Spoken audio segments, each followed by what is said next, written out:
Hello everyone, I'm Mr. Eric Tank. Happy to see you here. We are going to learn Python programming language in this series of videos.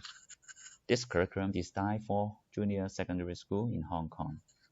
I assumed that you have experience in doing blocky programming, like hopscotch, and you have basic concept of variables, if-then-else logic, and doing simple looping. I designed this course not only for learning Python, but also computational thinking. Today, we will talk about what is programming language and show you how to install Python interpreter in your computer. You may hear the terms programming. It means giving a set of predefined instructions to a computer. In other words, we need to find a ways to tell a computer what we want to do. Just like human language, we can speak in different language to computers. The following are samples of different programming language of the same program. For example, blocky programming, JavaScript, and Python.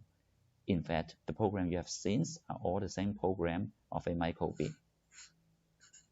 Okay, now you have to install a Python interpreter before you can start writing Python program. Let's open a browser and go to https://www.python.org.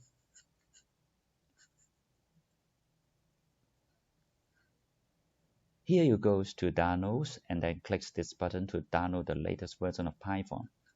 You save the executable program on the desktop and run the executable programs to install the Python.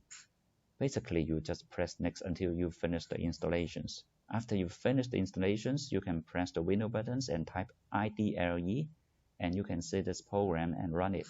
Congratulations, you are ready to type the first Python program in your computer. See you in the next video.